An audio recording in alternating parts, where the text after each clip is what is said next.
আজকে যে ইসলামাবাদে যে বৈঠক হওয়ার কথা সেই বৈঠক কি আসলে হবে কিনা? যে এখানে ইরানের পক্ষ থেকে যাবে 2 জন। ইরানের ফরেন হুম। মিনিস্টার যাওয়ার কথা, ইরানের ফরেন মিনিস্টার আব্বাস আরগাচি এবং ইরানের যে লেবাননের উপর এভাবে হামলা হয়েছে, আপনার কাছে কি মনে হচ্ছে আসলে আলোচনা কি বসবে? এখন এটা নিয়ে সন্দেহ তৈরি হয়েছে।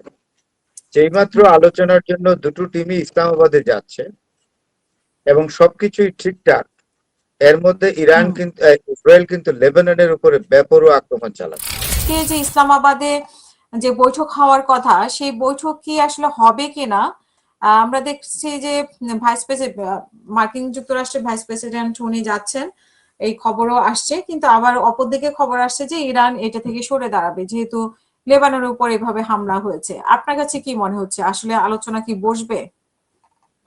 চমৎকার, আপনি খুব অনেকটা বিষয় ডেসক্রিপশন দিয়েই পরে প্রশ্ন এসছে, সেই জন্য আপনাকে অনেক ধন্যবাদ, যেটা আলোচনার জন্য খুব সুবিধা। তা আমি আপনাকে আগেই বলি যে এইখানে ইরানের পক্ষ থেকে যাবে 2 জন।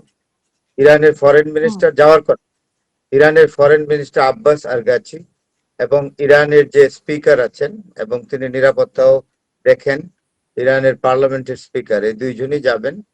আর আমেরিকা থেকে আমেরিকান টিমে থাকবে 3 জন। একজন হলো জেডি ভেন্স, আমেরিকার ভাইস প্রেসিডেন্ট, আরেকজন হলো জেরাল্ড কুশনার, আরেকজন একজন স্ট্র্যাটেজিক, যে হুম। ইন্টারন্যাশনাল রিলেশনস ডিপ্লোমেসিতে একজন দক্ষ ব্যক্তি যাবেন, তো ওর নামটা আমার ঠিক মনে নাই।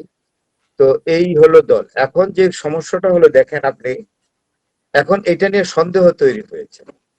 যেইমাত্র হুম। আলোচনার জন্য দুটো টিমই ইসলামাবাদে যাচ্ছে এবং সবকিছুই ঠিকঠাক, এর মধ্যে ইরান হুম। কিন্তু ইসরায়েল কিন্তু লেবাননের উপরে বেপরোয়া আক্রমণ চালাচ্ছে।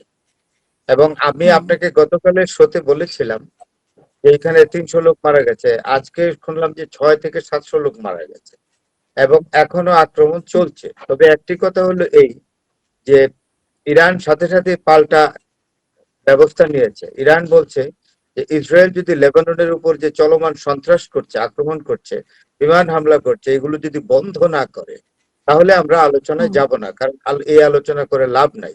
এবং ইরানের যে প্রেসিডেন্ট মাসুদ পেজেশকিয়ান খুব ক্লিয়ার করেছেন হুম। একটি কথা, যে আমরা শান্তি আনবো এই না, যে লেবাননকে এরকম আগুনের মুখে ফেলে, তুপের মুখে ফেলে, ইসরায়েলের প্রতিদিনের আক্রমণের মুখে ফেলে আমরা কিন্তু আলোচনায়, শান্তি আলোচনায় বসবো না, কারণ লেবানিজরা আমার ভাই।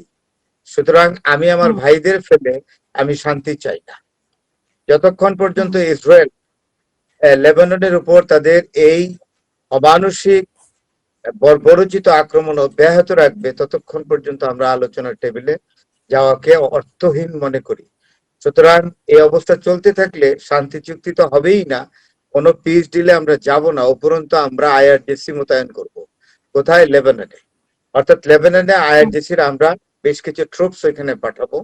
সেখানে সরাসরি ইসরায়েলের সঙ্গে গ্রাউন্ড ওয়ারে লিপ্ত হবে আইআরজিসি। এবং শুধু তাই না, ইসরায়েলের বর্ডারের উপরে, যেহেতু লেবাননের সাথে ইসরায়েলের বর্ডার আছে, তাহলে ইসরায়েলের হুম। সীমান্তে আমরা প্রেসার সৃষ্টি করব। আর যদি আলোচনার টেবিলে বসতে হয় তাহলে অবিলম্বে ইসরায়েলকে ইয়ে লেবাননের উপরে যে আক্রমণ সেটা বন্ধ করতে হবে। এবং এরই পরিপ্রেক্ষিতে মাসুদ পেজেশকিয়ান যখন এই কথা বলেছেন, তখন শুনলাম যে নেতানিয়াহু অলরেডি একটা নির্দেশনা দিয়েছেন যে না, এখন লেবাননের সাথে আলোচনায় বসবো।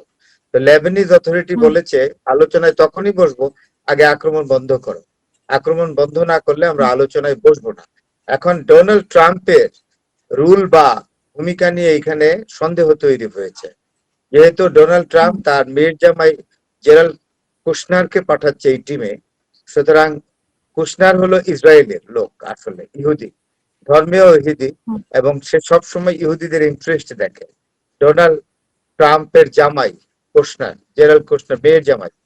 তো সুতরাং হুম। অনেকেই বলে যে এদিক দিয়ে ইসরায়েলকে বলেছে লেবাননের উপর আক্রমণ অব্যাহত রাখো, আর আলোচনাটা স্পয়েল করার জন্য আমার মেয়ের জামাই কুশনারকে পাঠাচ্ছি। He is enough to spoil, he is enough to hmm. spoil the peace deal because he is the sole representative of Israel. He will exactly seek the interest of Israel in peace deal. সুতরাং আমরা সুতরাং এই যে ভূমিকাটা, এই যে ধরেন দ্বিচারিতা, তাই না, হুম। দুদিক থেকে, হুম এই যে হুম এই ভূমিকাকে সন্দেহের চোখে দেখছে ইরান, তাই বলছে যে ইরান শর্ত দিয়েছে যে ইসরায়েল যদি লেবাননের উপর আক্রমণ বন্ধ করে দেন আমরা যাব।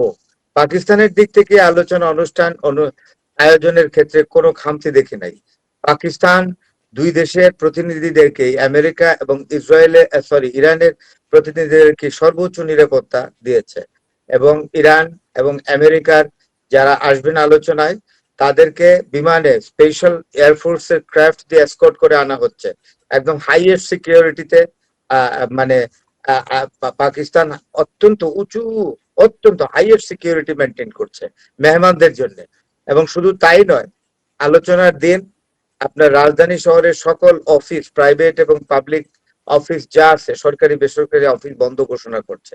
অর্থাৎ সোজা কথা, শহরে একদম পরিচ্ছন্ন করেছে, লোক চলাচল বন্ধ, একেবারেই প্রায় বন্ধ, বিশেষ প্রয়োজন ছাড়া কেউ মুভ করতে পারবে না। তাহলে বোঝা যায় যে type security has already been ensured by Pakistan in order to create a very space of security for the teams coming from the United States of America as well as Iran to take sit for peace deal in Islamabad.